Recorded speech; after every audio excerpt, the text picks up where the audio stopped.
Welcome to Spooky Trebuchet. I'm Marty. I'm Kyle. I'm Josh. And we have an evening, or day if you're listening to this, full of Spooktober-themed topics, I guess you could say. Chock full. Count Chocula full. We will have we'll have two guests. We currently only have one in the audience. I'm sorry, studio, not audience. Or there's one in the audience probably at this point. Our paranormal expert, Anna. Anna, quick rule before you say anything: we don't mention where we work and last names. So just a heads up, because we had to tell Alan about not saying where we work. Yeah, he just dropped it within the first sentence. Ow. Hello. Hello. This is going to be great. So She's used to speaking to the spirits. That's the problem. that really is. It's because there's real people in here, and there's nothing red colored. There's no mists. So we'll also have our spiritual guide, Bobby, back on the show, which is going to be exciting. But before we do, Kyle from Texas told me a story last week that actually kind of plays into the spooky theme a little. I'll be judge of that. Okay. So Kyle is, I think, 34 or 35 and has a 2-year-old kid. Fuck. And he attended a high school football game. Which I'm shaming him for, but it's cool. That's how I speak well. It was Selina and Melissa. These don't mean anything to you. They're right? high school? They're the high school. Oh. Melissa high school, I thought Selina they were high school. human. They sounded too. human. I guess it could be, couldn't it? Yeah. It was just They had a football game there's between two women, Selena. They're playing Madden. and they just ran into each other. So it was a big district game between the two of them. And I'm going to fast forward all the way towards the end. There's like 4 minutes left in the game, I think. Melissa are up 22-17. Selina has the ball. They get down to like the 4-yard line, so it's 3rd and goal. Let's say it's 2nd and goal. They run a play, it gets stuffed. The third or is the second? Referee goes and he places the ball down and he stands up and has a complete heart attack What? and his heart stops on the field. What? Completely stops. Heart attack or his heart stops? Heart attack. And then his heart stops because of the heart attack. Okay. So both, a little bit of both. Why not both? The trainer for Melissa, Kyle actually knows. And the trainers for both teams come running out to figure it out because the kids are like screaming for help because no one knows what's happening. And they assess the situation and realize that his heart stopped. Did they try to put some kinesio tape on it? They had this KT tape his heart back together.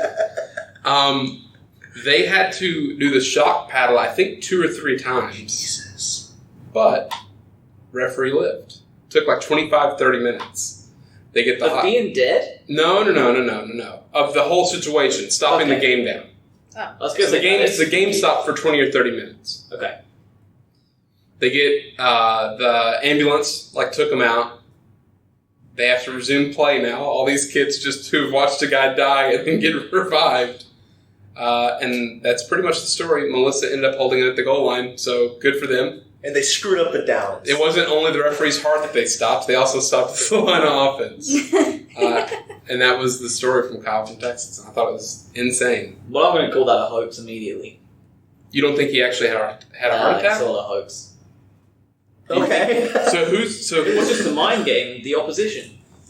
He was bought and paid for by the home team. So you're suggesting the team that almost was about to score to go up on the road, that the referee was working for the other team to prevent them from getting that score? Yes. And the only way to do this was to fake a heart attack. And mentally scar them for the rest of their life. So You instead see of... it in everything. Bank robbery movies, fake heart attack. Oh, those documentaries right there, yeah. Bank. How many bank robbery movies are there? Ocean's 11, Ocean's 12, Ocean's Those 13. aren't banks. Those are casinos. Let's take a pause, and we have our second guest, the spiritual guide of Sports Trebuchet. I'm sorry, Spooky Trebuchet. Bobby, welcome. Hello, bonjour. Remember, Bobby? Oh. Quick rules, Bobby. No last names, no places where we work, and don't hit the table. I will not hit the table. I will not speak of this diabolical place that we work. Diabolical. You know what? That is very on brand for the show. Actually, it is spooky. Sorry, I'm late. Yeah, I had to go play with the managers. They wouldn't let me go. They had a lot of information to give me, and it was not about increasing pay. So yeah, great. So it's not worth your time. Literally. It was a trick or treat. I got tricked. Josh, you want to take it away? So I have a bunch of different things, but I thought I would break the scary ice by asking everybody, what's your favourite scary movie? Ooh. I'll go. Oh. The Strangers. Ooh, that's a good shout. It's a good one. What makes that? It's Your realistic. It's fucked up. Yeah, it's fucked up. It's That realistic. tells me all we need to know about that paranormal investigator. What was The Strangers about? Strangers. Oh, it's just about to take a guess here. Like someone who didn't know. It's like these masked people show up to this couple that are in this big fight. Mhm. I'm not going to give it away. Oh, The But- Purge. No, but a little bit like The Purge. it's a little. But much more adult. It's just these two Spoiler people. alert for the entire show. Speak freely on whatever you want. We don't have enough people that probably listen to piss them off, and if the movie's been out longer than 12 Oh, okay. months. This is like 12 years. Yeah, it's 12 pretty years. old. It's Give it all. this couple in the woods, and there's people that come to their door and like terrorize them, have masks on and everything, like somehow get in their house. Like it's creepy. The Purge. Probably No. legally. No, so I'm just playing. Called The Strangers. The Strangers. I It's want to scary. check The it out. Purging You should. Strangers. It's really good. And there is no happy ending at all. That's what No. scarred me. That hurt me. watching that movie. That really makes it realistic.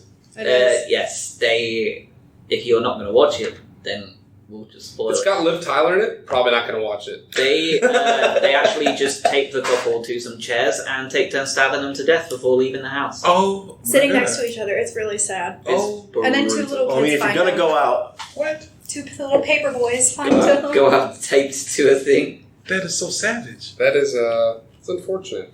We're an It's audio. isn't it based on We're an a- audio medium, Yeah, so it's we're based on showing everybody true the events. masks. I mean, I'd never seen it. You said it's based on true events. Mhm. I am dumbfounded. That is scary as HELL.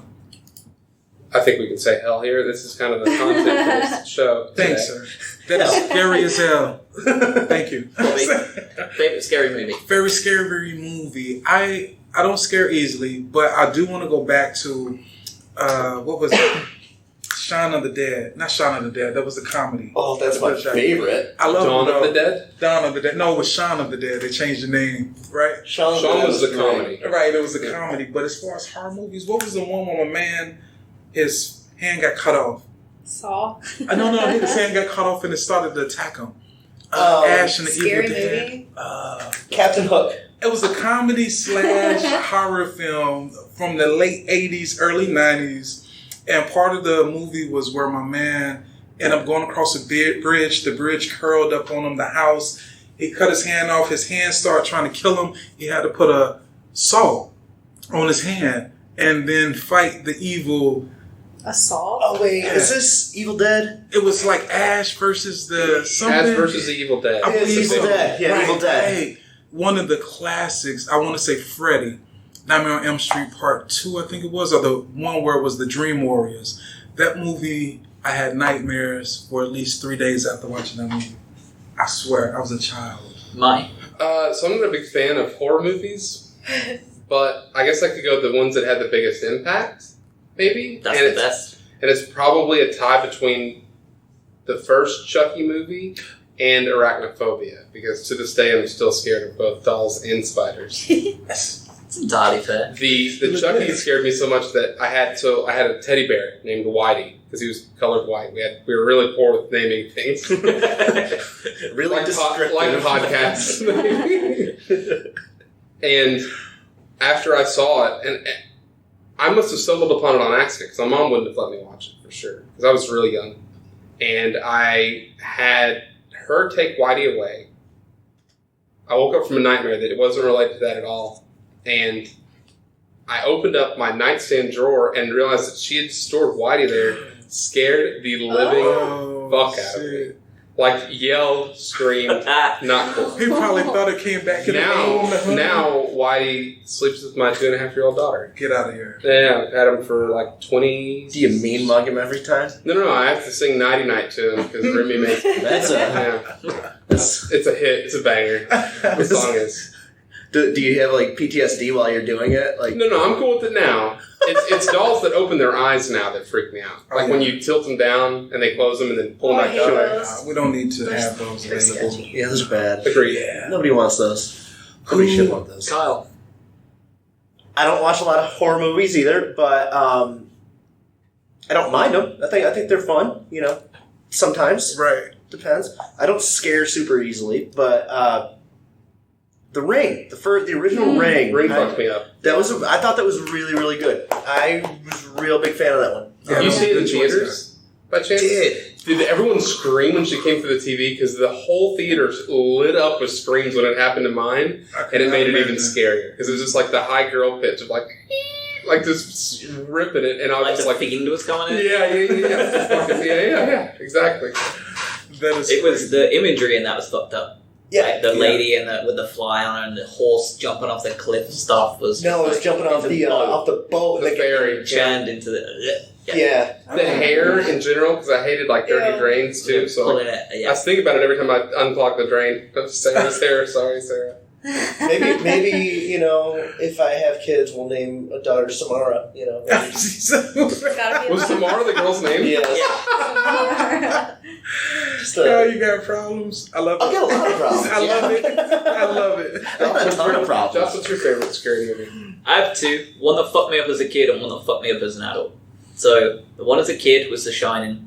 Ooh. I decided to watch it at 11 years old. My dad didn't stop me. Thanks, Dad. Gotta love divorced households, dude. And Dads get you a Dad weekend. and for spot on, yeah. And I was afraid to pee or be in a bathroom with a shower curtain over the shower for about 8 years. I was probably in my very late teens, early 20s before I felt brave enough to go in any kind of bathroom with the shower curtain over. I'm afraid to pee anywhere. On that note- it doesn't matter. It has nothing to do with that movie. I'm just afraid to pee. On that note, I have a question that's kind of related to it. Whenever you're in your house by yourself, or even with your significant other, He's never by himself. He has when you're 18 animals. going to bed, and perhaps you're walking across the length of your house in the darkness. Yes. Do you ever get in your own head and start walking faster because something might be behind you?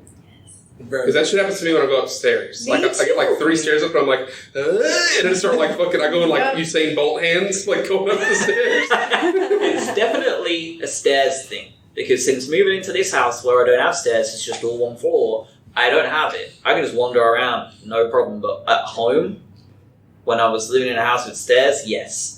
Yes, I would. And my student house was 3 stories, and it was like a 150-year-old house. And I used to go up those stairs like an Olympian. It scared the shit Big out step of me. energy, just 2, 3 at a time. Speaking of weird stories, this is actually it scared my wife. My wife. It scared her.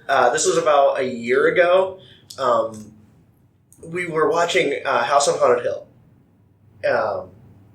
and awesome.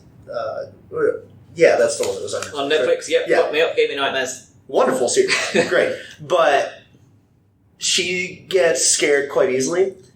Apparently, that night I woke up sleepwalking, and instead of going to the bathroom, like. Did you pee in the fridge? No. To the left of our bed is where the bathroom is. I didn't do that. I got up and I walked immediately out of the bedroom. Murdered your dog. Sacrificed anything that was living. No, I walked outside, down off the deck, and I started peeing. And Dina saw me like get up like super fast to walk out. She got scared because it woke her up. Wow. She walked outside. She goes, "Kyle, what are you doing?" I just turned around and I was like, "Peeing? What does it look like?" And then I walked back inside. You don't remember any of this? None of it. Was that your first time ever doing that? Sleepwalking? I don't do it very often, but I've done it before. Back when I was younger, I walked down the stairs at my house, and I started walking back and forth in the kitchen. The rare My mom came in. The rare was like, "What are you doing?" And I was like, "I need to go to the bathroom." I guess it happens when I have to pee. Whenever you have a full bladder. You're piss test, not fuzz up. Yes. Well, she took me into the bathroom. I went to the bathroom, then I walked out, and I went into our computer room, And I laid down and fell back asleep. Wow. I don't know. I don't remember either of those times. Josh, what movie fucked you up as an adult? Speaking of sleepwalking, Paranormal Activity fucked me up as an adult. And it's funny because generally nowadays I don't get scared at the movies, I get scared afterwards when I realise that it's like settled in my head. Haunting on Hill House or whatever. Hill House. Whatever. Yeah, that one. Haunting of Hill House. That's what it is. That one gave me nightmares because all I would do when I slept was dream of that lady running down the house corridor in the white. Couldn't stop dreaming about it, so I stopped watching it. I've still not finished it. Wow. Paranormal Activity, I was at my student house and I was laying in bed and I was the only person in the house and a door slammed. And it turns out I wasn't the only person in the house. But the door slammed and I just watched Paranormal Activity and I wasn't bothered by it. I was like, that was a really good movie. Went to bed, that happened. I was like, fucking hell. Shit myself. Wow. And all of those movies are messed up because like demonology stuff is like real fucked up. So you ever have the AC come on and it slam another door like across the house and it fucking freak you out? Because it does me every goddamn time. It happens like I'll hear the garage door, which is underneath another bedroom on the other side of the house on the different, like on the first floor, and I'll hear it's stuck closed, and I'm just like, fuck you, man. And like I'm just like, all I got is like this flashlight to kill whoever it is that's gonna walk up here. I don't have that issue. My AC doesn't work half the time. That's true, yeah. It's just icicles. Yeah, it's just icicles melting off of my AC. So we've got a couple of other things to go through, right? We all have pieces that we've brought that's scary, spectacular, whatever. I know Kyle has been doing his research, cursory research on haunted houses, haunted places in the US. I have some information on the most haunted houses in the UK. And Bobby has some miscellaneous notes. Oh, yes. So I feel that we should start with a haunting, move to some miscellaneous notes, go to another one, go back to the miscellaneous notes. Your blueprint is very awesome. And so on and so forth. Now, should we ask the overlying question of, when we are discussing ghosts, do you believe in life after love? Let's just have a yes or no answer, and people can expand throughout the haunting stories. Okay. Agreeable. Yes. Yes. Yes. Yes. Most definitely. I feel like I'm the dickhead contrarian on this show. Because I usually do. But honestly, I'm going to say no because I don't think. I do not believe in spirits. Okay. Cool. Maybe you can convince me, though. Like Bobby. Now I'm a flat earther because Bobby, so... You got your Flat Earth FC jersey. Yeah. That's a real thing. You did not say that. There's a Spanish soccer team. Spanish Spanish soccer team. third division soccer team that rebranded has this year. rebranded itself To Flat Earth FC. Oh, wow. You see this expression on my face is a very dumb, goofy looking one. Are you joking me? For real. So Guys, like and subscribe this podcast because I'll be doing a Let's Play in November. Oh boy. Yeah, absolutely. Oh boy, Football Manager. Gonna be fun. So, we're starting with a haunting. Kyle, who do you want to start with? I want to start with the Amityville Horror. That's a good. So- I just watched that movie this past weekend. There we go. Yeah. So we might have a little bit of context as I haven't watched that movie in a while, but based off of something that's supposedly true, I could go either way with it. So, Bobby, do you know the story of the Amityville Horror? somewhat not in full. I know it was like kind of a exorcist situation though, right? I don't know it at all. Yeah. All right, so this is up in Long Island, New York, Amityville. It's a real I place. thought that was the show from Warner Brothers. Yes, definitely. They do have that, It's right? Animaniacs. Yes. Oh. The worst. So on November 13th, 1974, guy named Ronald Defoe Jr., he's 23, came home to his family's house. It was a 5-bedroom, 3.5-bathroom house. Jesus. Yeah.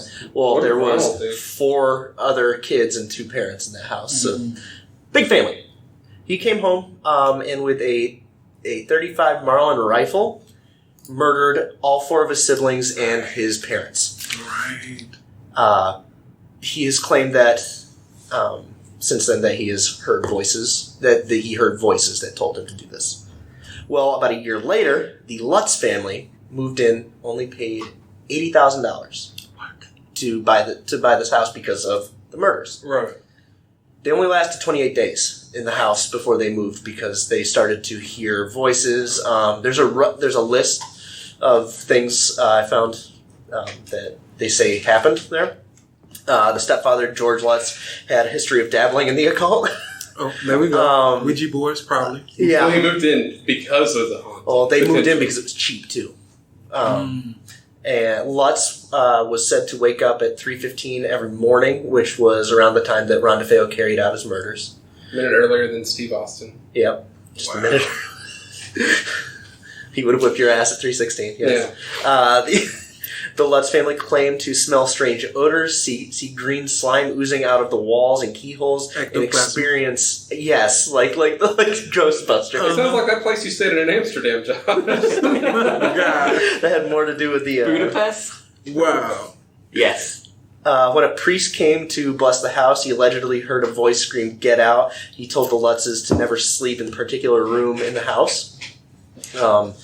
Nearby garage door opening and closing, invisible spirit knocking a knife down in the kitchen, a pig-like creature with red eyes staring down at George Lutz and his son Daniel from a window, and George waking up to wife Kathy levitating off their bed, and also the son's levitating as well. Now, after this, George and Kathy took a lie detector test, which they passed.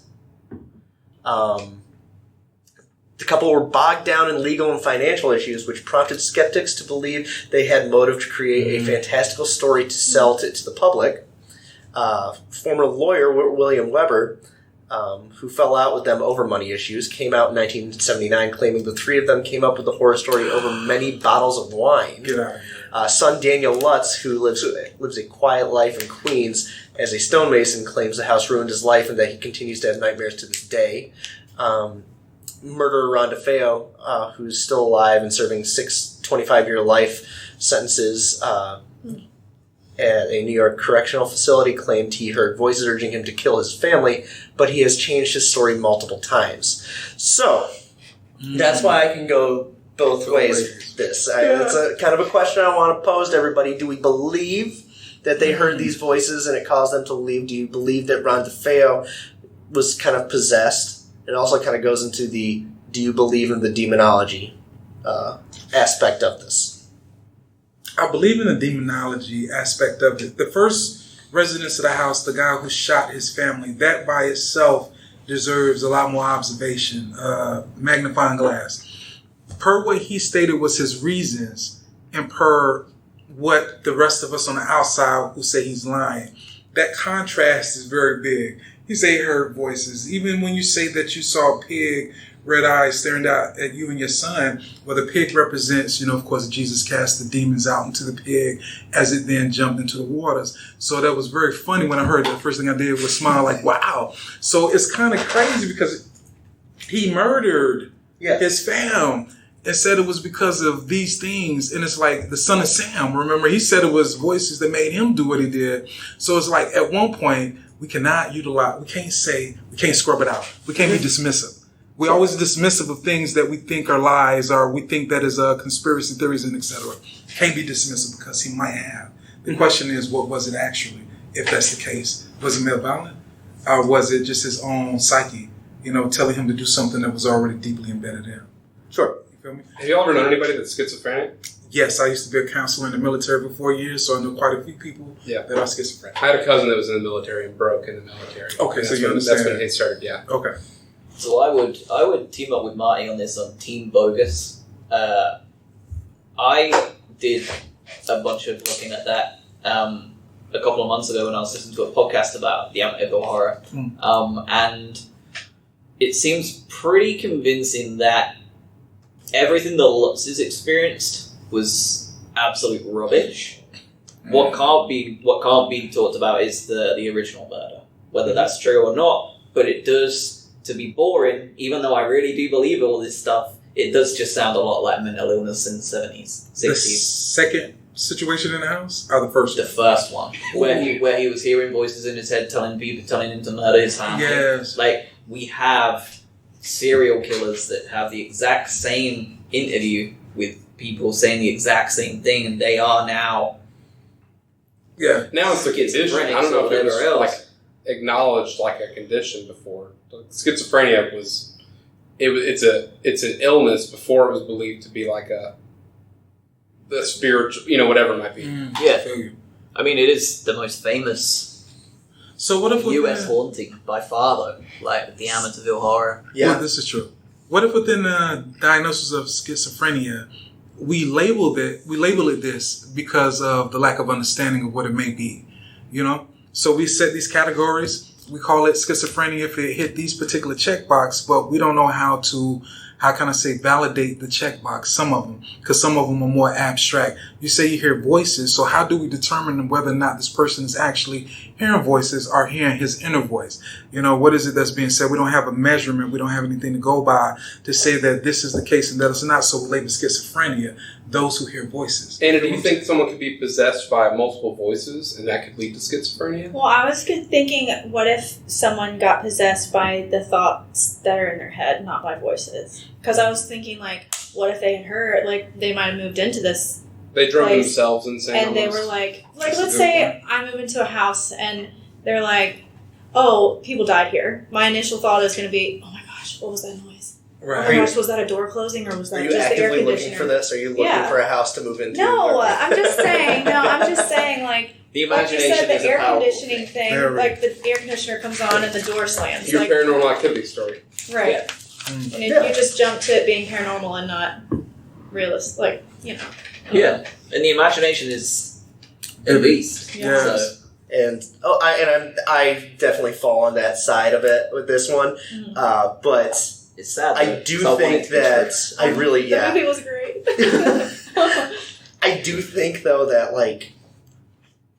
the situation that happened, with the family being murdered, that would, if this is something that you believe in, that would present It's questionable. an atmosphere where that could pull in some sort of it's just bad vibes, right? Yeah, Yeah. the energy that's Yeah. left there, Yeah.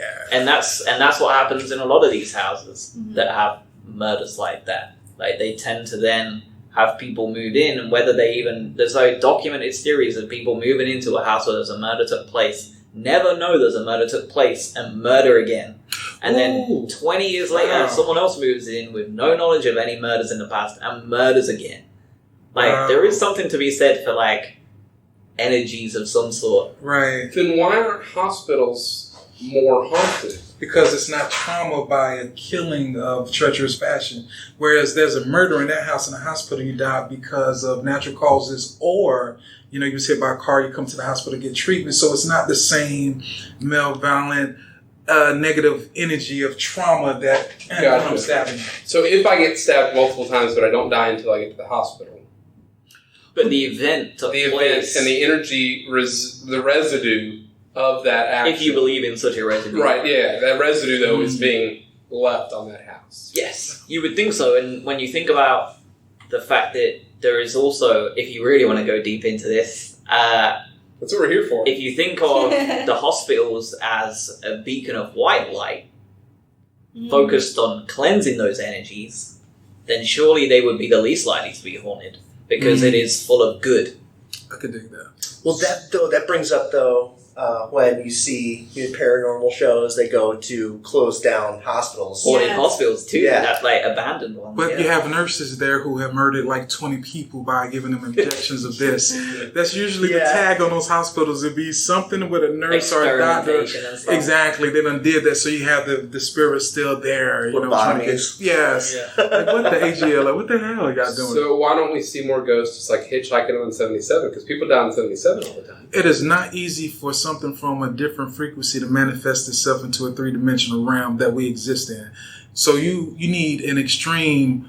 You're talking about an extreme amount of energy just for it to make its presence known in a frequency it no longer exists in, but someone has attachments in. You still have a residual Right. that you're trying to activate, like particles to call sparks in the 3D, if that makes sense. I think it makes the most sense of anything that's been said on this podcast. They're also Man. they're also not wearing a reflective vest. So I wonder if the sun washes it out.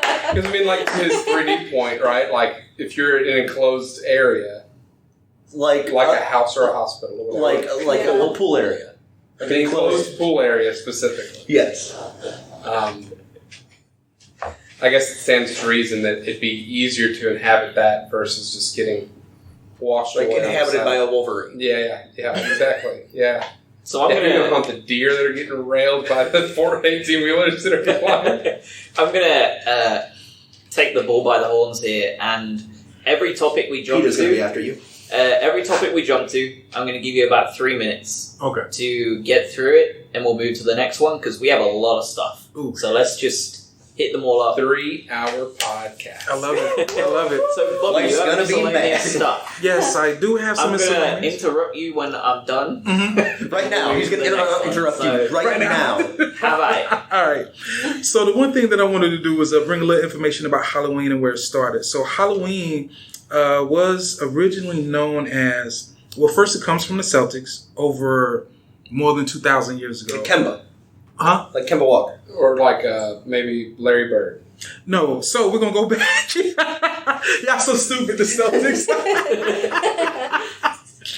Ignore them all, ladies and gentlemen. So No, it's our podcast. Don't ignore it. Here, can you reset Bobby's timer? I'll interrupt you. It comes from a name, the Samhain is the original name for Halloween. Celtics is the area, the ism ideology that it comes out of. Now, in this particular time period, October the 31st to, I think it's a week moving forward into November, they say that the veil is being removed. It's made thinner at this time so that the three-dimensional, fourth-dimensional spiritual realms can intermingle in a manner that they couldn't before, where we just touched on. Whereas before this time, it's extremely hard for a spirit to manifest in our realm. But during this time, Halloween, in that week or so, it's very easy for them to show themselves.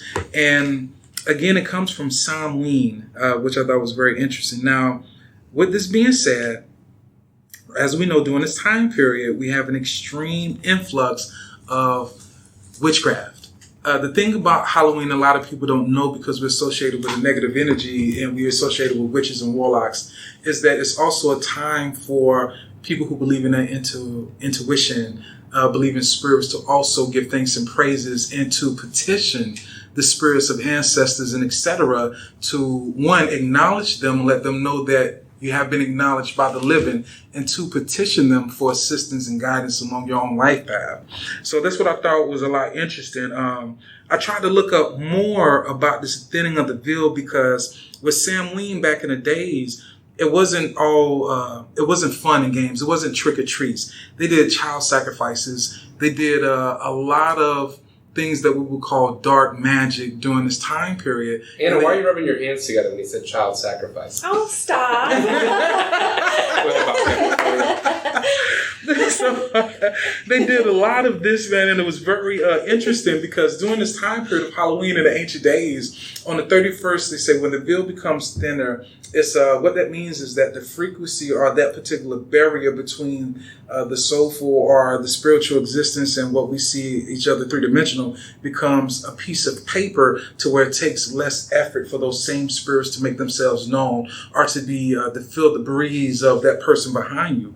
So they would say that like fairies, ghosts, ghouls, and everything else will come into the cities. And when they would come into the cities and mess with the people, they would say that the ghosts would either try to trick you if you didn't acknowledge it. Henceforth, the trick or treat. The kids brought, the candy and everything else into it. But what happened was that they would leave things out for the ancestors. They would make altars, per se, and leave things available for the spirits to come and receive. If not, then they were going to play a trick on you. So it goes all the way back thousands of years. It goes to this, and it's not good. It's not bad. It's just that what I would think that after my study, I would like people to know that during this time period of Samhain, or as my Latin brothers and sisters, what would they call it? The Day of the Soul? Let me see if I Dia de can los find it. Muertos? English translation? Day of the Dead? Dead. That's one, but it was another one between, let me see, the beginning of the third. Christmas. No, it was I Easter forgot. Monday. 9/11. I forgot it. But Y2K. the whole point of this is like it's real crazy to me because everything that I read, all the globe, everybody has a day to a week of celebrating the dead, whether it be in a malevolent way or a benevolent way. They either praising their ancestors and acknowledging them, or they're trying to capture ghosts and spirits to use under their control. Whereas it was Solomon who had Solomon's key, and then he had Solomon's ring. Both were utilized to control angels and demons so that they could build the Holy of Holies and anything else that Solomon wanted them to do. So it's a very, very interesting time for those who are into like crystals and et cetera, et cetera. Be very conscientious of your thoughts. Remember when those negative thoughts come up, because in the brain, the devil workshop is your brain, and idle time will allow for all kind of negative thoughts to fluster. And so it's very important during this time that we attack any negative thought with a positive affirmation. It is the only way to battle fire with water. And so this is like kind of the things that I was going through. That's where sugar comes in. The good. Mm-hmm. Is sugar the good to that bad? Sugar? You Some talking of the about candy? literal sugar? You're talking about trying not to to celebrate positively to counteract the devil's. So don't give candy This is corn. very correct. Very correct. Gotcha. My bad, my friend. That's cool. Right, because and it's the only way to do so. But during this time period, because of the fact that it's the intent of the people. So Halloween, we kind of hinted on it earlier. With Halloween, everybody knows goblins and ghouls. So in our own minds and horror stories, we all think in this particular manner, right? So witches, warlocks, all of those who deal in dark magics, they all think along with us collectively in this particular manner when it comes to Halloween. So with this intentional energy, we are creating an even stronger, how can I say, force to pop through a veil. You understand what I'm saying? Yeah. So this is where you get more huntings. This is because we're assisting in that globally. You understand? It was something done. It was research done about 10 years ago, 5 to 10 years ago, with some Buddhist monks who all prayed for peace. 1,000 of them prayed for peace in a particular area. Once it was done, the violence in that particular area, the crime dropped significantly by 50%. All right, and it was only because 1,000 were intent, all thinking the same thing. So the point is that globally, for everybody who celebrates this, whether you call it this, that, or the third, this celebration of the dead and the petitioning of the dead, we are the ones who are causing the veil to become thinner, so that these exorcists, these movies, I want to talk about Ed Gein, Annabelle, the two that have The Warrens. museum. The Warrens. Love Ed and them. Lorinda. Right. You know what I'm saying? Yes. So it's like Ed the and same Lorraine. thing. Ed Right, Ed and Lorraine, not Lorraine. Anna just lit up the biggest she's been in the And that's the podcast. thing. What y'all don't know about Anna is this is Anna's pedigree, okay? We done talked We about... know that she's Right. here for a reason. Paranormal expert. Right. She is the expert on it, man. But that's just a little bit of the things that I have picked up. And what's so funny is that literally it all comes back to being able to fight or have a barrier around you, because we got a full moon coming. So for those who are into intuition and everything, the first thing that we think is you want to make sure you have your candles lit with intent. You want to make sure that your crystals are recharged and laid around in whatever form they need to be to give you whatever protective barrier so they can amplify whatever intent that you're trying to put out there into the universe. You understand what I'm saying? And all of this, even though it's Halloween and we have such a negative stigma on it, it is also equally balanced on the other side to where you can use it to your advantage. And I'll stop there. So, not only does Halloween thin the veil, but you gave me a good push-off point that something else also thins the veil. And I'm sure that you're aware of it, but Exercise. young girls becoming women by having their periods also is a big thing with demons and demonology. Are you joking me? You never heard of this? I've never So heard of most hauntings and demonic possessions Yeah, it must be usually are British thing. associated with a girl going through puberty. Wow. So, moving on to one of the most famous British hauntings, our Amityville, the Enfield haunting, Didn't they make a movie about that? The Conjuring 2. Yes. Oh my god. Yes. So, personally, Ed and Lorraine Warren are fraudsters to me. They are total scam artists, and they do nothing but bring bad rep for this stuff. That situation was very questionable. But let me tell you the story of the Enfield haunting. So, single mother, Peggy Hodgson, lived in public housing with her 4 children in Enfield, just outside London, I believe. Their family consisted of Margaret, who was 14, Janet, 11, Johnny, 10, and Billy, 7. Very incredibly creative names for 1970s England. They were good kids by most accounts. Every now and again they'd prank each other, but they never had any real problems for themselves or their mother. It was in August of 1977 that their troubles began in the house that they had lived in for a while. Janet and Margaret were in the upstairs of their home playing in a bedroom. Peggy was downstairs, and she heard the girls calling for her. They sounded frightened, and when Peggy arrived at the bedroom, she could hear loud banging. The girls told their mother about a wardrobe which had slid across the room, and reported they'd heard banging on the walls that they couldn't explain. Peggy, unsure of the situation, called the police. 2 constables arrived, and very keen to notice this is the beauty of this haunting. There was much more than just 2 or 3 people saw this. 2 constables arrived and were witness to a chair sliding across the floor. No one had touched it. In their police report, they have this too. In subsequent interviews, the constables claimed to have also seen toys thrown about the room, demonic voices, and Janet's levitation on various visits when they came over. In the years that followed, the Hodgsons became the subject of both media coverage and public criticism. The Society for Psychical Research was soon involved in the case, and the family received much attention from the Daily Mirror, Daily Mail, like the newspapers. But despite the public scrutiny, the Hodgson family remained steadfast in their claims that they had fallen victims to a poltergeist. It never really went away. It just faded away as they got older. They had their neighbours were corroborating everything that they said. The kids corroborated their stories when taken away separately and questioned about it. The mother had the same thing. Multiple police officers, journalists, everyone came through and gave their own accounts that were all different but the same, if you get what I mean. Right. Like, they came in at different times and saw different things, but one of the most interesting things that I have is a recording of Janet reportedly being possessed by a demon. This is 11-year-old Janet. Are you going to play this? Yes. Do you want to tilt it out so the mic picks it up? I'm gonna, yeah. So this is 11-year-old Janet. I'm not ready to hear this. Yes, come Marty. I don't believe in this shit. It's so Come crazy. Marty, listen to the divine. Put the laptop on top of the microphone. Just like set it on top. That usually works.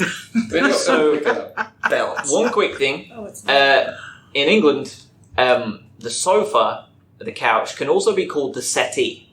Don't know why, but this is a moment where Janet is sitting on a chair and able to speak through the demon is supposed to be able to speak through her poltergeist. Okay. And they're asking the demon why it moved the sofa. It flipped the sofa. Everybody was there. They saw it Alone or with her body? Like the 11-year-old alone, but Janet was in the room. Gotcha. But they have it confirmed that she was not the flipper. Is this a video too? No, it's just Oh, it's just a thank still God. clip. Well, I'm about to be very okay, I thought- upset Yeah, that I'm you like, guys They were all Why driving are you around, doing this? and I'm like, We sitting over here like, here, give it a quick play. I'm gonna see what it looks like on the levels. Hello. Yeah, hello. How he did that? Now you're going to tell me how you knocked that settee over. Come on, tell me how you knocked it over. By the bottom. You what? You what? Pulled it by the bottom. Yes. Underneath. Underneath it, yes. Yeah. Then what did you do? Make Janet come in the room first. Why did you have to make Janet come in the room first? So she gets the blame. So she gets the blame? Yes. Could you do it if Margaret came in the room first? Margaret. Or if Mrs. Hodgson came in the room first, could you do it then? No, she's too old. She's too old? Could you do it if I came in the room first? No. Well, what's age got to do with it? What difference does it make how old? Energy from young people, not old ones. Oh, you only take energy? Yes. Why can't you take energy from old people? I use it all in the day. Pardon? I use it all. Oh, old people use more energy during the day. And do young people store it up then? Yes. How do you take their energy? Electric shocks. You take it by electric shocks? Do you take electrical energy then? Yes, I can. If you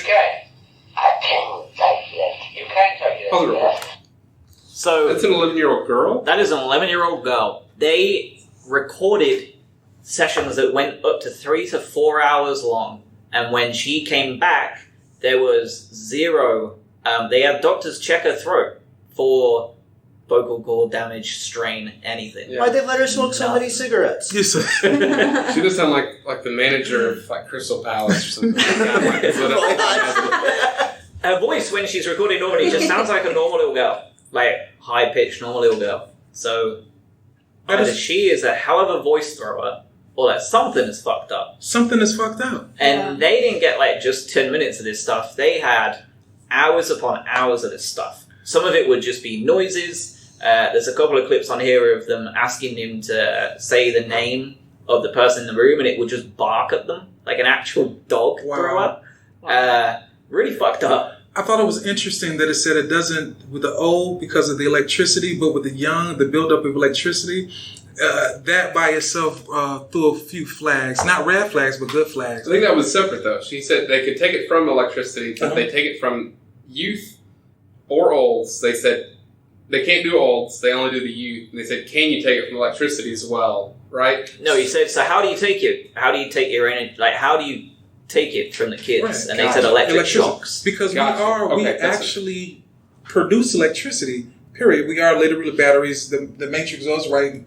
All right, I'll push it to the side. But that right there kind of, I won't say made it real, but it at least gave something that was real from that in my eyes. To this day, Yes, thank you, Martin. to this day, it's never been disproved. No one has been able to disprove it. There's a lot of skeptics say that Janet was just a very, very clever, elaborate prankster.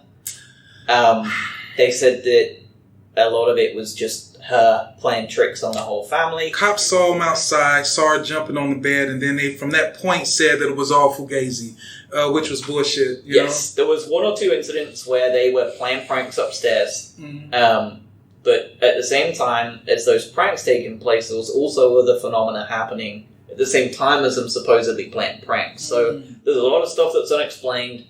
People have moved into this place since whatever, and there's been no reoccurrences of this kind of thing. It just kind of faded away. So, thoughts and feelings? I mean, her voice is deeper than mine in that, so Same. Right. I'm leaning towards yes in that one because that's just fucked up. That's creepy as shit, yo. I mean, real talk. That's an 11-year-old. They voices. I never heard an 11-year-old with a deep voice, even deep enough to then go. You have to have a deep voice in order to make it sound like what we just heard. Yeah. Extremely, right? You got to be a 50-some-year-old man. You got to be right. Do it again, Anna. Especially for the length of time, right? Like if they had like several hour-long sessions that when she came back, she showed no wear and tear on her vocals. Anyone can do an accent for a word or two, but then it's shortly thereafter. And if you're doing that sentences. and if you're doing that for hours on end, even me trying to do that, my throat would be torn to hell. Yo. And like, I will say that there is some times where, like, you know, when you have like that, for lack of a better term, I guess, like the frog in your throat, like you got to clear your throat out. Mm-hmm. But if you don't, you kind of sound badass. Like for a second, like you know that rough. Like everyone knows what I'm talking about. Every guy knows what I'm talking about, at least. yeah, but what about 11-year-old girls? No. I mean, it's still the same effect could happen, and like. When you were an 11-year-old girl, I will did you take as long as I can to not clear my throat when I sound like that, because I sound like a fucking badass. It's cool shit. You go around your water.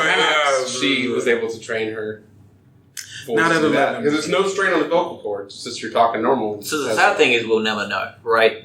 They've stuck to their stories like literally until the day they died. I believe that Janet is still alive and is not famous by any means, but sticks to her story, and it's always the same whenever people come question her. Moving on. Anna, you have some paranormal experiences of your own in a house you lived in. Yes, I do. Please indulge us in your Okay. scary experiences. Okay, so it's whenever I lived in Boone and went to Appalachian State, and it's a house I lived there. It was really, really old. It was probably like 50 years old. 50 ancient. The oldest. No, it was like, it was old. And so what it looked like there was 2 houses on top of one another. Like the bottom was brick, and then there was half of the house that was, it looked like a completely different house that was made out of wood. And then on the second half above the brick house was this like weird deck that they made. It was really strange because there was like a kitchenette upstairs. It was literally like 2 houses were on top of one another. Maybe it was like an apartment. Yeah, Field that could be it, yeah. So I lived in the room that had the kitchenette in the bedroom. And it was huge. It was added-on part of the house. Yeah, on the top. And 2 of my other roommates lived on that same floor, and then another one lived under the porch section of the bottom, whatever. And so there would be times where we were all just sitting in the living room, and like we had never ever talked about anything paranormal in the house. Like even after these times, we would just kind of like play it off, just like, okay, that's okay, whatever, Right. and just kind of like play it off. But like now that like I sit back and like I think about all the things, I'm just like, that was like actually really weird. Why didn't we pay attention to that more? So we would be sitting down in the living room and just hear like scratches like all along the wall. So we were like, okay, there's rats in the house. We'll come get a pest control guy. And so we did. And he was like, we don't see any signs of rats in here. So, but they put a rat killer thing. Right. And, so it kept happening. We never paid attention to it. And one night, it was just me and one of my roommates, and we kept hearing it. And we were just like, this is weird. Like, let's just go to bed. So we go to bed, and that was that for then. And so. Hold on, so was it scratching when you say like rats? Was it all like it was coming from all one around. portion? The whole like it was like if there's a rat in the wall. In the wall. But it would be like different parts. It was really weird. So then I had my dog. Rats. Do what? What? 30 to 50 feral rats. Ew, stop. No, right. So, there was another part. We had a cat at the time, and it would also just stare at the wall, like wherever the noises were. It would just like kind of chase it around the room. It was weird.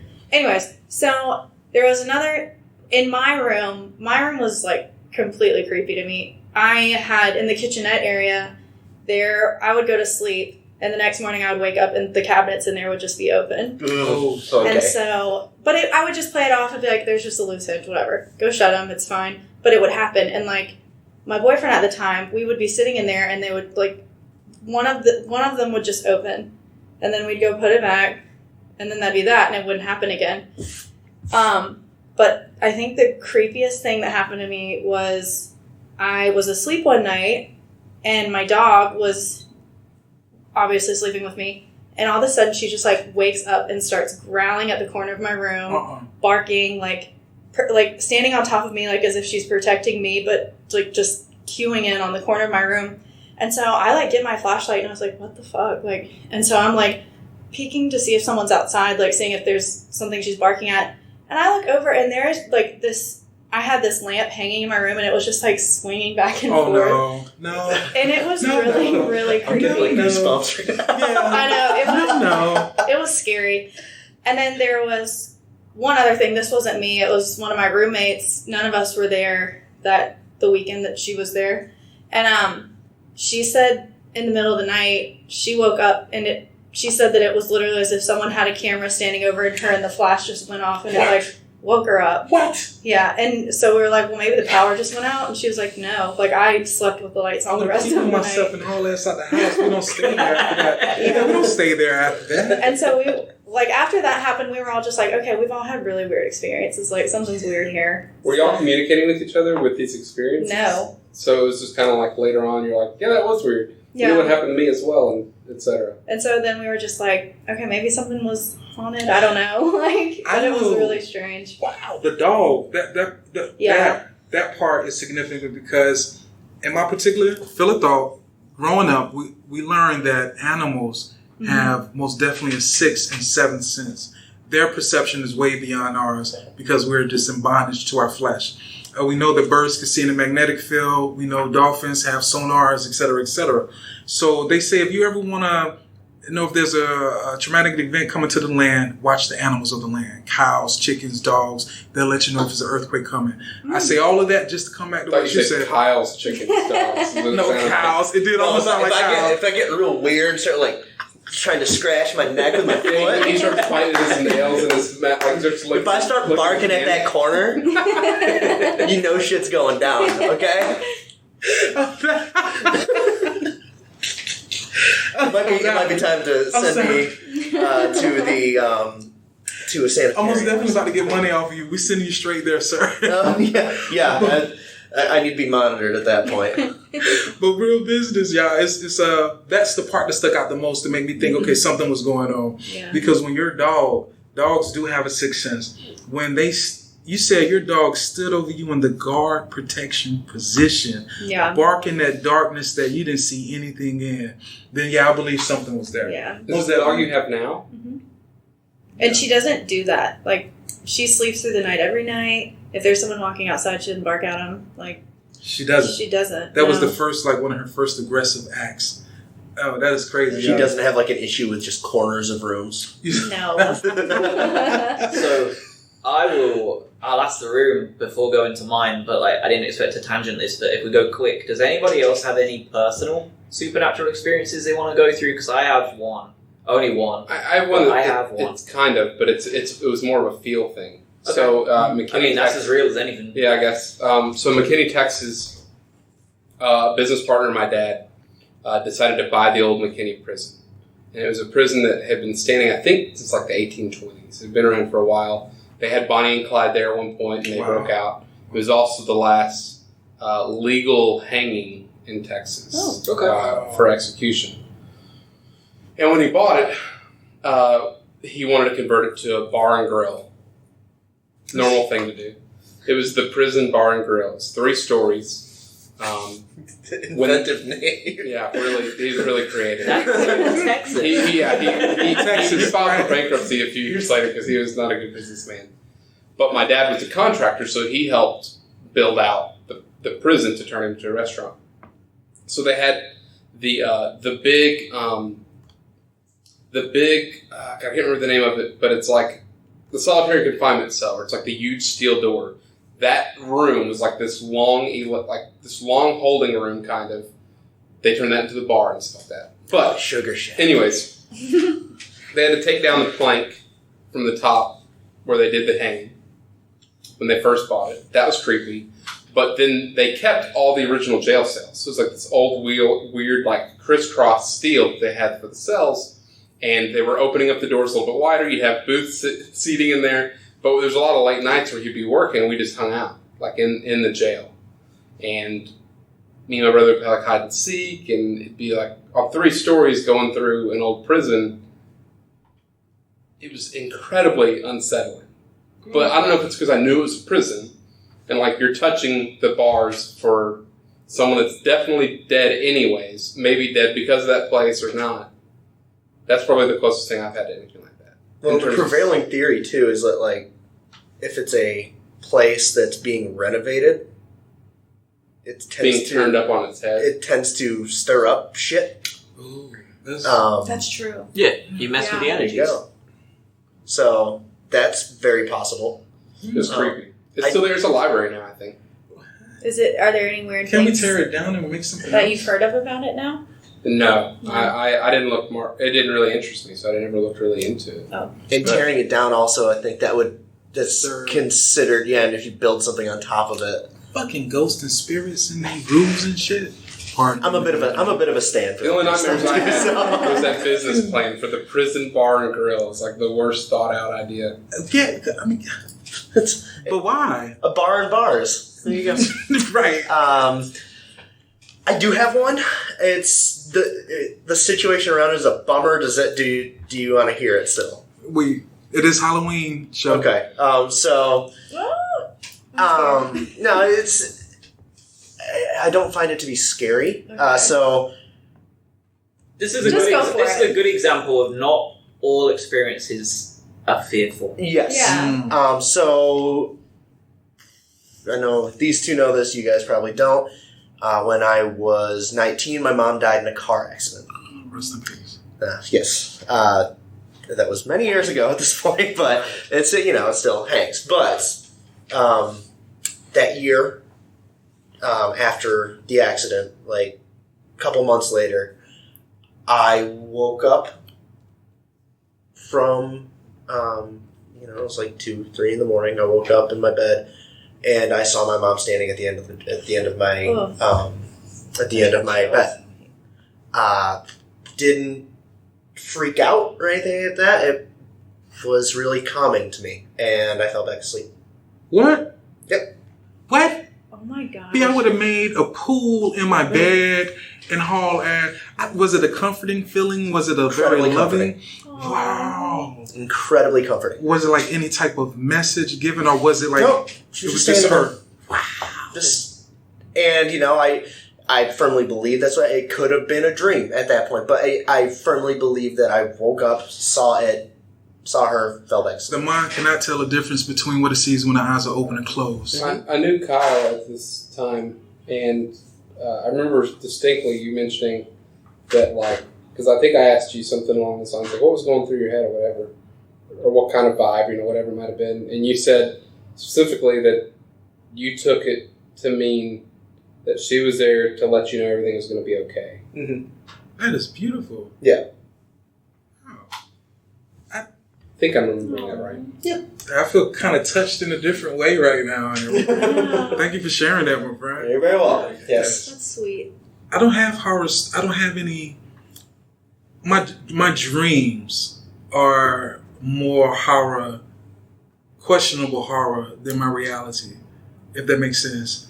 I had a dream where, very scary, real quick, on the couch. All right, so I'm on the couch. I fell asleep for real life. Go to sleep.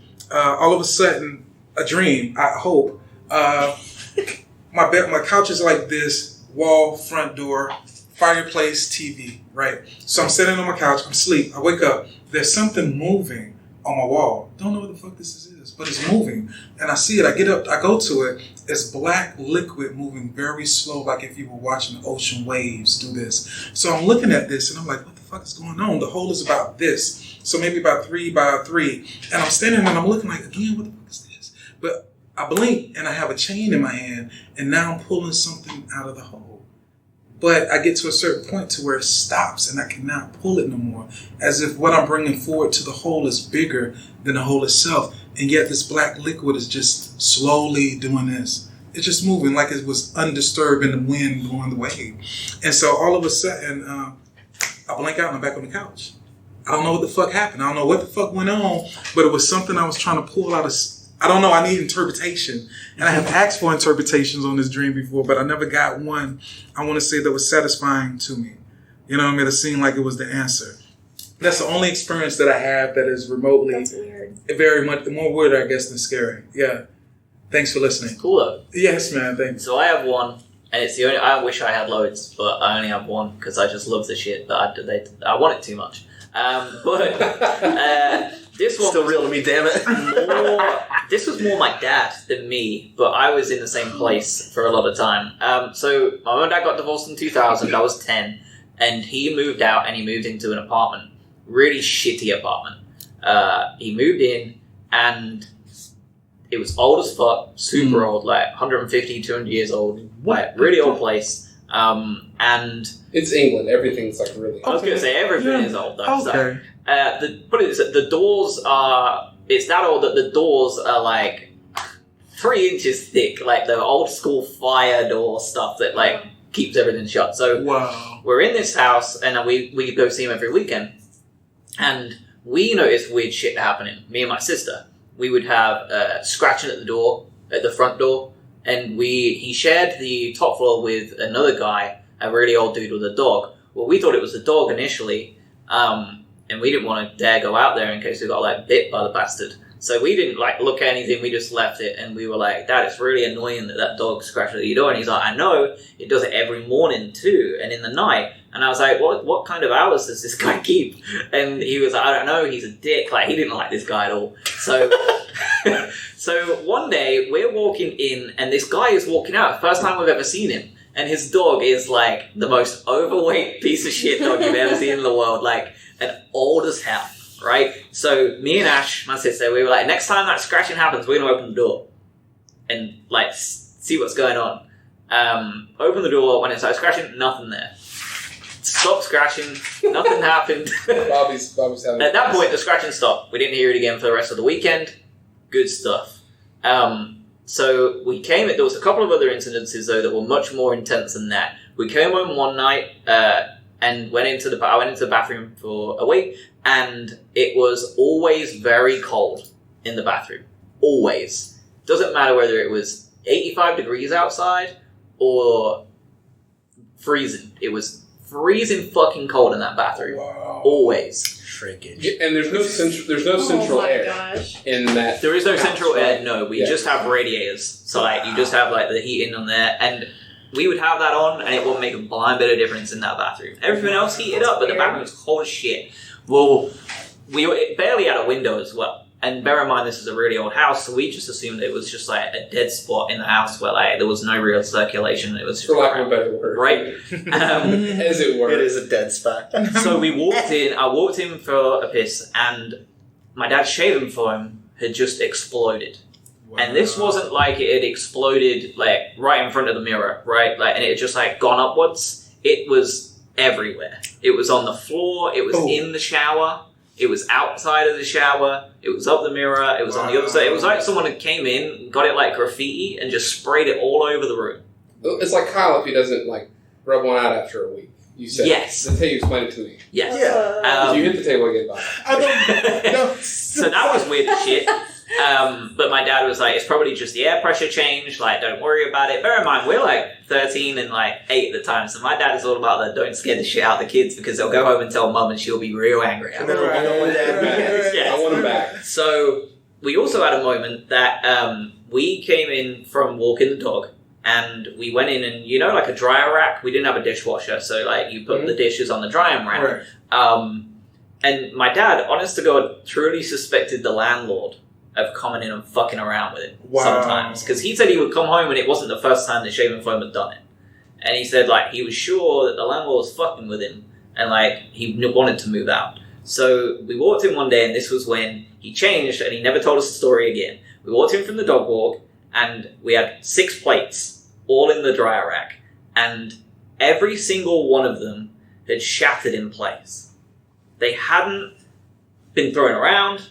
It was just as if they had broken spontaneously and just fell into the rack. There was no, all of them, like into like fine pieces of like crockery. Certain signs and There symbols.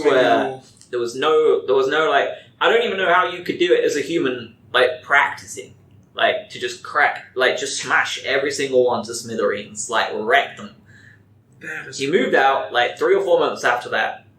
And even now, if I ask him about that flat, he doesn't want to talk about it. And my dad is like the least spiritual person there is. Like, he is just not into that shit. He had a very similar experience to you when his dad passed away, but nothing else. It was the night after he says something similar happened to him. But other than that, he is just not in on that stuff. Sure. Doesn't care about horror movies, doesn't care about any of that sort of shit, but that, he will not talk about it. He will not talk about any experiences he had in that house afterwards. He is just adamantly against it. And if I push him, he gets annoyed. It's the only time I'll see him get annoyed. People are like, I'm not fucking talking about it. Like, change the subject. So, that's my only claim to fame. And this is the same house with the dog. Yes. And you opened the door and there was nothing there, but you heard scratching. And we heard scratching like every fucking weekend after that. Like, it didn't go away. Like, it moved around the bathroom a little bit. Like, but it was just mainly at the door. So the door, we know it's here. This is the door. I hear it on the door like this. I know it's coming from the door. It was just like a door scratching. And it wasn't like it was inside the wall for you. Like, that was a corridor. So, like... So how do But you... that's also because it's different walls, right? Like, she's probably in a wall that has drywall outside framing. Yours is like brick, right? Or stone, probably. Yeah, one of them was outward facing, and the other one was... I think you showed me the picture of it. Yeah. At the time, how did you rationalize that? I was like 13, so I was like, yeah, this fucking place is haunted. And I was like,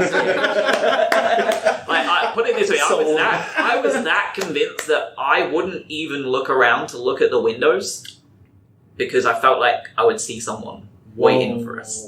And I have no basis to think that other than my 13-year-old imagination shit in the pants. But, like, based on my other experiences, I was like, I'm not even going to look. upstairs. That's crazy. Total sidebar. Did anybody ever do the stupid Bloody Mary thing and think it was going to happen? Yes. No, I'm too scared to. I stayed the night over at a buddy's house in, maybe I was in 6th grade, so that would have put me at 12 or 13, I guess Josh's age. And there's like 4 of us. Josh's age right now. Yeah. Josh's age right now, yeah, exactly. It's never ages. We stayed over at the house, and it was always like, the dare to do this, dare to do that, whatever. And I remember specifically I was going to do a bit, because 2 guys agreed they would do it. And me, with being so young and not understanding, basic courtesy when it comes to, something like property, what could happen to it, they both go in there, and they turn the lights off. And they're both standing in front of, a 2-sink mirror. And they do, the Bloody Mary, Bloody Mary, Bloody Mary. And I'm just looking at that TV reflection, and I'm like, and I've got a plastic fork that I start running on the outside of the door to try to creep him out. I don't think they even heard it. I just ended up scratching this poor lady it was Kendall, his parents' house, obviously, and I just ended up scratching the fuck out of the door. And luckily they didn't notice it was at the bottom. But yeah, I was like, nothing ever happened. That's the only time I ever got close to it, and I would never do it by myself because it's still just weird. I did it by myself one time. You're so I don't brave. know what the fuck I was doing, but I was like 9 or 10. Oh my god! Yeah, and I'm in my bedroom, Daredevil. and I go, Right. I did it a couple times. But Bloody Mary, Bloody Mary. Then I just I'm not doing it. But then one time I was just like, fuck it, I'm gonna do it, and I did it. And I immediately He's slapping his chest, getting revved up. Taking his shirt off. take his shirt off. Taking a swig of Surge. I did the full. I went full Ric Flair. Started bouncing off ropes and I elbow dropped a jacket. We're waving at the demon. Yeah, but I did it, and I immediately jumped into bed and ripped the covers over my head. Oh, God. Did any bumps, any noises whatsoever? It was 10. I don't know. I don't even remember. I was way too scared. I can't do it. I can only get to 2, and if I got a bunch of people in the bathroom and they doing, I'm out the bathroom before you get to 3 because I'm too much of a scary little person when it comes to that type of stuff. What are y'all's thoughts on the amusement of haunted houses, going to haunted city in Charlotte or whatever, where you're all walking through and it's obviously it's fake, it stays, all that other stuff. How do y'all like those? The ones where they jump out at you? Yeah. Oh, I don't like them. I fucking hate them. They can get hurt a lot. These punches will come quick. You will get your jaw broke. I feel listen, Bobby, I agree with you, but I do feel like I hear that from everybody. And yet there's an alarmingly low number of amounts of times I've ever heard of it actually happening, because when you actually are scared and everyone's just you just seize up. I'll tell you why. Because the people who say that and mean it don't go. I don't. Yeah, that's exactly why I don't go to them. It's just like this one little boy who was walking. They did it at high school. They videotaped it, and my man popped out of the trash can. That is the so dude good. went, and that's me. My fear, I get courage from my fear. If there's a bump in my house, I'm running to the bump. Because I'm the only one there. He's got so many holes in his wall. What's right in the place we all work, whenever there's a fire drill, you see Bobby running the other way of everybody. He has to take it off. He's trying to find it. He has to fight the fire. He's got a cup of water. He's just going at it. It's a true story, y'all. I have to run to the noise because I feel like if I'm going to die, I'm not going to die being scared. I'm going to die fighting. Real talk. I mean, it's a very basic, primitive philosophy, but I'm going to die fighting. Okay, and I feel like if it's a ghost, an intruder, or anything, especially if I got my girl or anybody else in the house, I'm the biggest thing in here right now. I got to make sure everybody else can get out of here. So if I hear a bump, and it's been many times, you can ask my people, many times where I might have heard something, I'm out the bed, straight at it. Knowing that I might get shot, I might get stabbed, I might get killed, but it's hey, I might even get my soul taken by whatever demon or whatever. But hey, tonight is that night, my friend. Let's get it. So let's wrap up with 2 more haunting stories. One for Kyle, and America's haunting and Britain's haunting. And then we'll call it a day. No doubt. Okay. So I'm going to go with one of the most haunted places in America. Been on several of those ghost adventures, ghost hunter stories, shows. Eastern State Penitentiary in Philadelphia. Yes. What? They do Ghost Force. Okay. Yes, they do. They do. That was actually going to be something we Ghost brought up. Wars? Yeah, you can go there and do a tour there. And they have night ones in the fall. Is that like where they build like little robots to battle each other, but they have ghosts instead? No. Like battle bots for spirits? Oh, that'd be cool. I want that. You're just kind of watching nothing. The occasional toy gets thrown across the room. Ooh, I think he's winning. There's a light that pops on. Yeah. But so this is this penitentiary was built in 1829. Prisoners lived alone, exercised alone, and ate alone. When an inmate left his cell, a guard would cover his head with a hood so he couldn't see or be seen. The prison had to abandon its solitary system due to overcrowding from 1913 until it closed in 1970.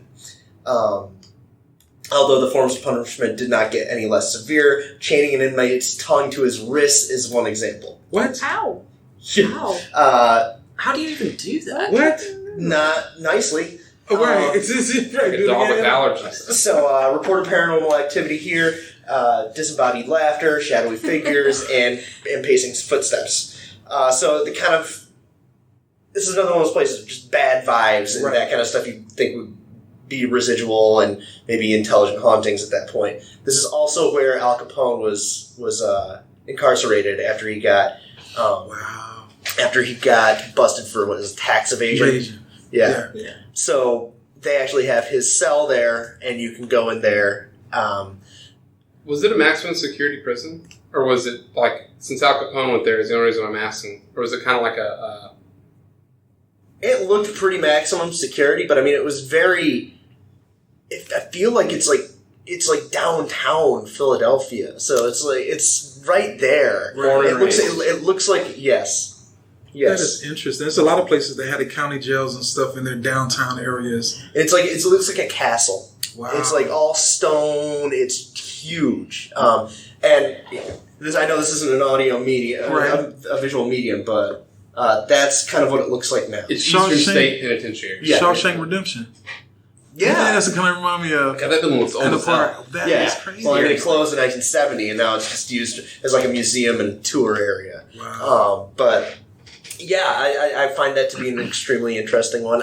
If I'm watching those shows, I tend to gravitate towards ones like that are done in old penitentiaries, old sanatoriums. What about the ones with the funny reenactments that are definitely not the same actors? Like they're they're much more handsome and pretty than the people that experience the haunting. It's like it's almost like those like infomercials where they keep on dropping stuff. They throw the bucket with the wash supplies across the. Oh, those are wonderful. Yeah, so soon. But yeah, I tend to gravitate towards those ones just because I feel like those are more credible in my view. Just it makes you feel that way because there's so much evil. It's just a lot of bad vibes, a lot of bad dudes that were there, a lot of terrible things that were done to people in those types of places.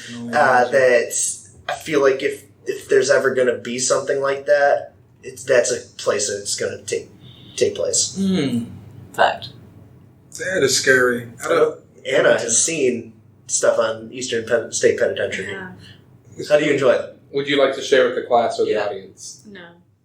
What? I mean, it was really just like the ghost hunter shows where they really don't find anything, and they're just like, "Did you hear that? Let's see if we got it on film. Let's see if we got it on tape." They spend 20 minutes, and it's just like, I've got my night vision. I've got my night vision camera. And then it's just a noise, and it's like, shh, and they're like, oh, "It's a hello." What do you mean? I didn't hear that. It's a hello, John. It's like a giant that like says hello. That was a class 1 EVP. Yeah. So clear. Do you see that handprint on the wall? It's a ghost. It's one of them. Shit on that. They go back and it's him just kind of, he's got his hand right there. He's just like that. It's like, look at the heat map. Hey, it's so stupid, but that is so true.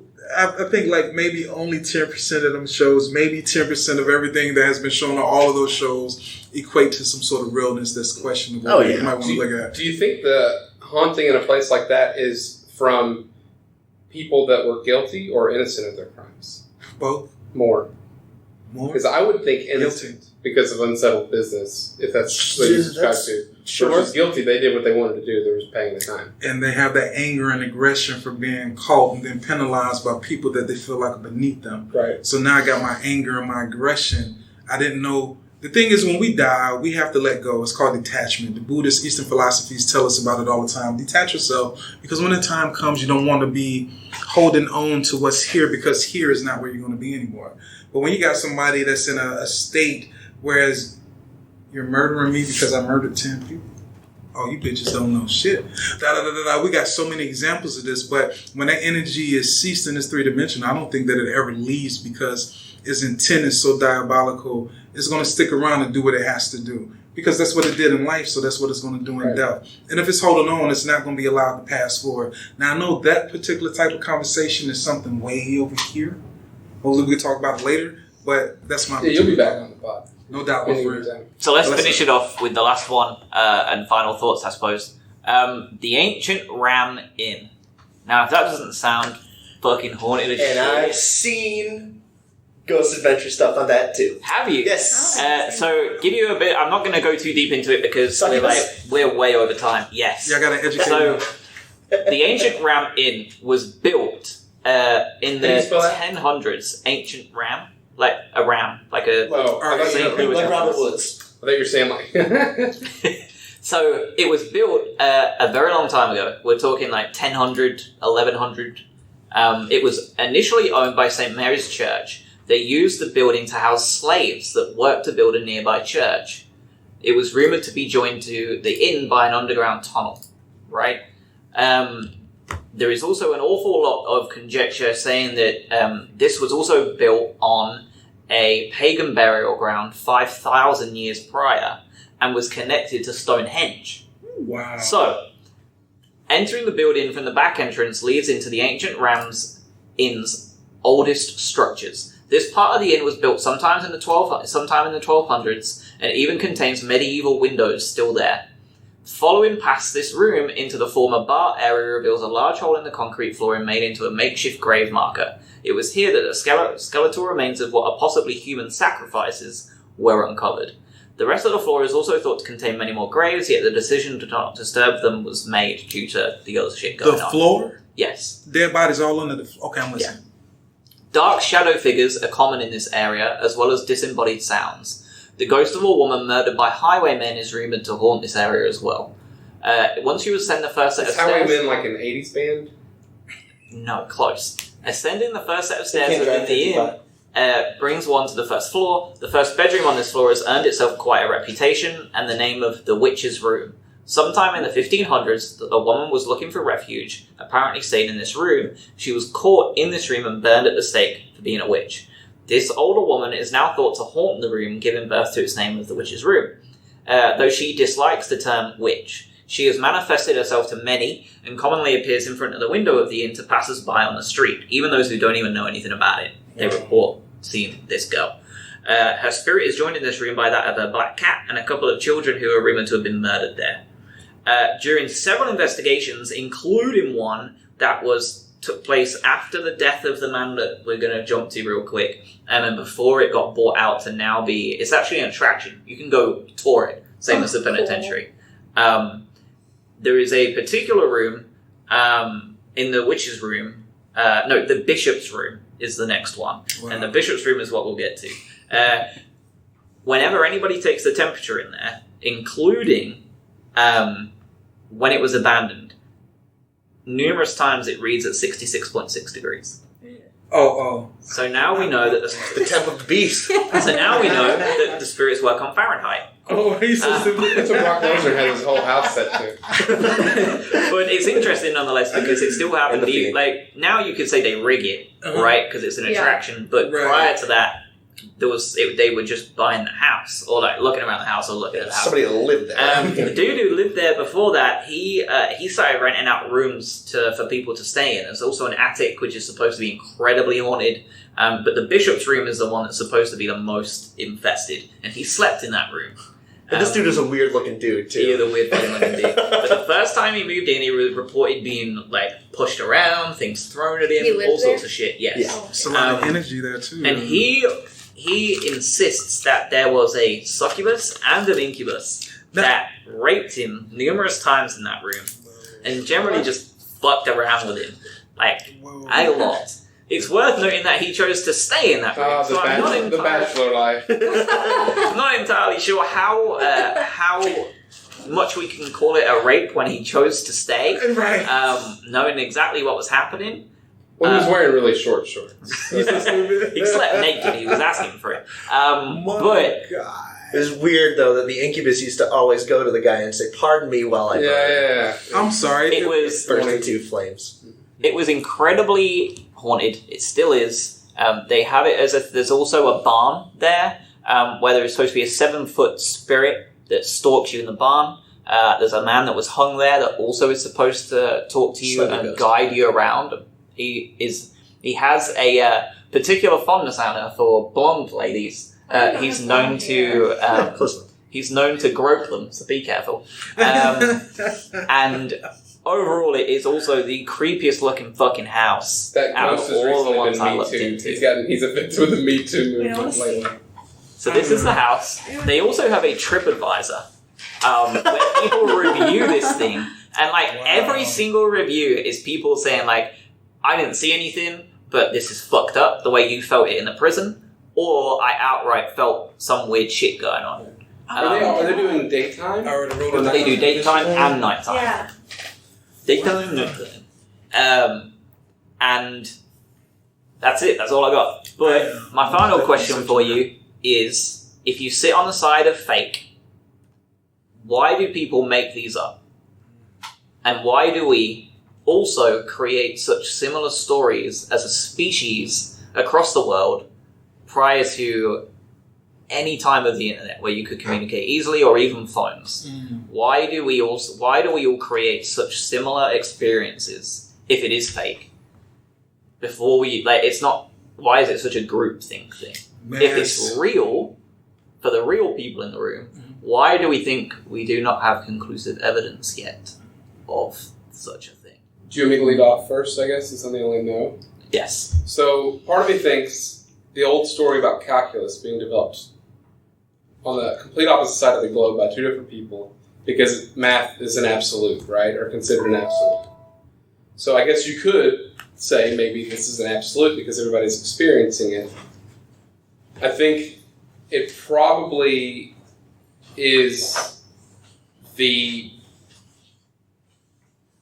settle whatever fight within yourself, or to feel, I guess, to paint within the lines, right? You hear something,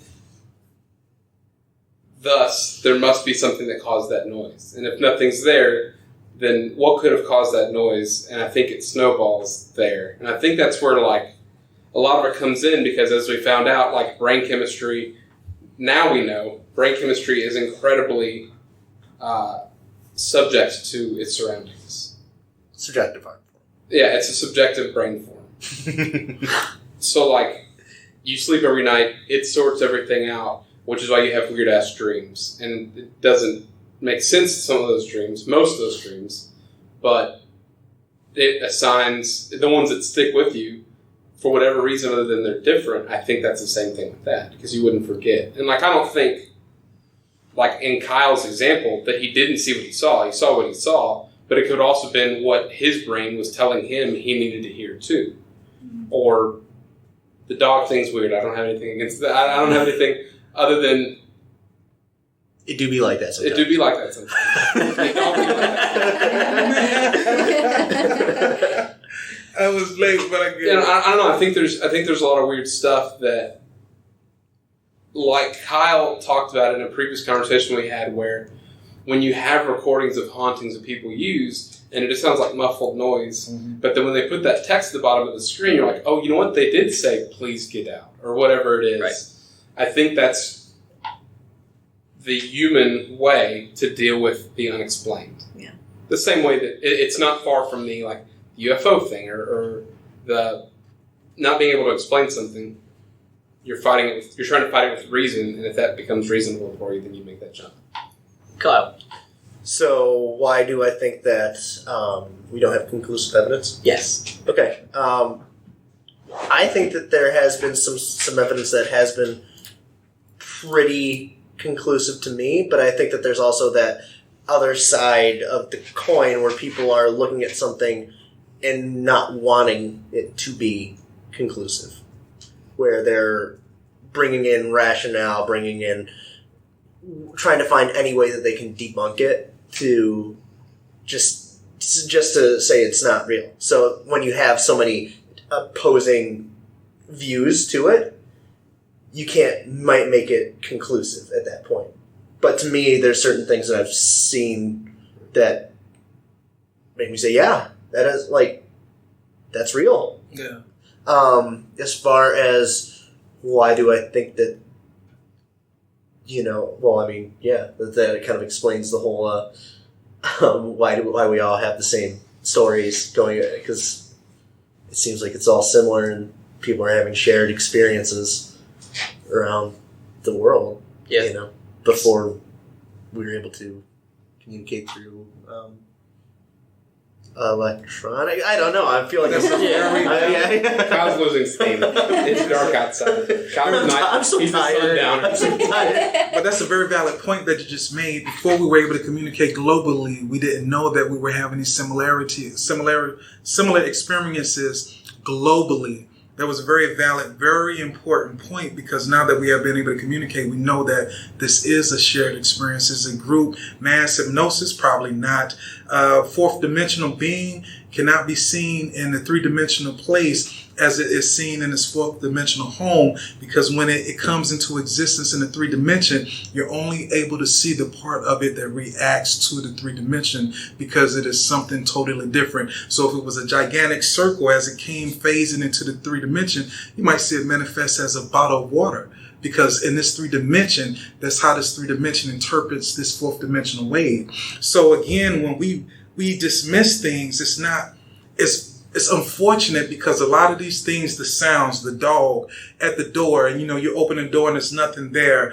These things, literally, as easily as they can be explained away, can be given. What can I look for? Credibility. Thank you very much. That word again, you had to help me out with. It's the same word. Yeah. Thank you, Marty. Was it the same word as before? It is. Credibility. Yes. So it's like I truly believe that is one of the main reasons why it's like deja vu. Everybody globally has experienced deja vu. It is more than just a coincidence, but we don't give it a lot of talk publicly. You understand? Same thing with this. Just like I explained to you very simply how a fourth dimensional being can be seen in a 3-dimensional realm, not as itself, but as something different, because this is how our experience interpreted. Same thing with ghosts, same thing with ghouls, same thing with goblins, same thing with these noises and etc. It's just how that ghost, we can't understand clearly, because it doesn't have the energy to manifest fully in this realm, but we get the EVPs with something. It might be a bump. We can hear the shh, and then it goes quiet again. You might can't hear the words that it was trying to say, but something was disturbing the white noise. Something was actually disturbing it. That's all I say on it. So, thank you. Is Anna going to go last, or are you going to go Anna's going to go last. Yes. So, I have two thoughts behind it. I think we don't have conclusive evidence, because it isn't the science we want it to be. People want it to obey a set of rules, and I don't think those rules are valid in the world in general. I don't think that the rules we have set around us in science and the laws of physics and all that sort of shit, I think they're too constrained. I don't think they're as real as we're made out, and these are the examples of those laws not being obeyed. And how can we measure subjective science point? It's no unified theory to bring it all together. How can we measure? It's a new brand of science. Yes. And in 100 years' time, it will probably be considered just another version of something else. You know what I mean? Like chemistry, physics, biology, and 3 other fucking things that go probably in the brainstem of fucking schizophrenia, and all that shit would be uncovered and cracked. Why the body fucks itself to death with cancer and stuff. It's like swamp lights was thought to be haunting, and then it was oh cool, it's just gases being released. Yes. In the air and do so those things like that, and I'm not saying that it will just be. Haunted. I'm not even saying it will be mundane. I think it could be fucking awesome, whatever it turns out to be. But I don't think it obeys the laws, and that's why it's not conclusive. Because we're measuring it by... It's like measuring Like, it's like apples and oranges. Like, you can't measure the same thing. And then my other one is that the people looking for it aren't working together enough. People always want to be the first person to get the crack in the evidence. People are always desperate to be the guy or the girl to get the evidence that cracks it all, and that ruins it because you're only going to get there by everybody. Like, we shared information together. And that's the same thing all over the fucking world. That's why we have world hunger. That's why we have cancer that isn't cured. That's why we have wars. That's why we have UFOs that we don't know if they're real or not. So we have the goddamn New England Patriots. Exactly. Fuck Tom Brady. Fuck Tom Brady. And all you motherfuckers that play with him. I'm sorry. I'm a bad. So finally, our paranormal investigator, Anna. Oh my god. Let's finish with you. You're definitely in the they exist both. So why do you think we don't have conclusive evidence yet? Or do you think we have some like Kyle said? Well, I think that it kind of is going off of what you said. Like, I feel like there is conclusive evidence, but people shut it down so much and they always want to find a reason as to, oh, no, they edited this, that's not real. Or, you know, like maybe the voice recording was something like a spirit saying something and we're just like, they made it up. Like, I don't think there's ever going to be like a solid evidence because everyone shuts it down so much. Like, so I have a question for you to bounce off of that because you haven't talked too much since the haunted house that you were in. Yeah. Why do you think people want to shut it down so much? Because they don't want to believe it. Why? Because it's like, it's so hard of a thing to grasp. Like, if there was a ghost sitting in that chair right there, like, I would just be like, not real. Do you think it's because it's damn book back? Do you think it's also because it's so volatile and everybody has different experiences? Yeah. And I think there's no solid, like, some people are like, oh, there's demons. Oh, there's spirits.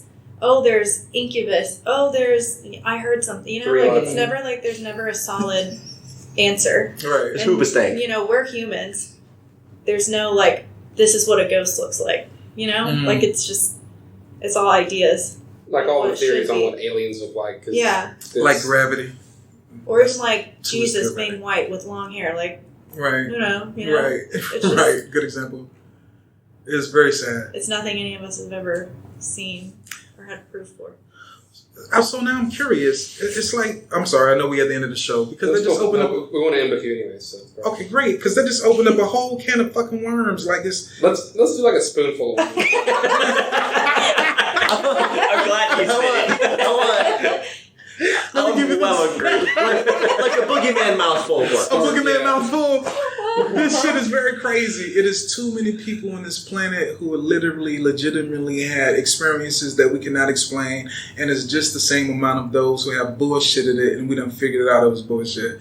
We live in very interesting times, and I'm very excited to be here to continue to experience having these fucking experiences. I hope I have some. And maybe when you're dead, you'll still experience it because you'll be haunting people. Hopefully, I'll be hunting your ass, Marty, and I'm gonna come back. Oh, I want that. I want that so bad. Joke's on you. I enjoy your presence. That's on you. All right, guys, that's gonna do it for Spooky Trebuchet. You'll hear from us in 2 weeks, and you'll hear from Spooky Trebuchet again in 365 days. Next year. This 3-hour fucking marathon better tide you over. Longest episode since I think we previewed the AAF. That was pretty damn spooky. That was a nightmare in itself. All right, bye. Bye. Bye.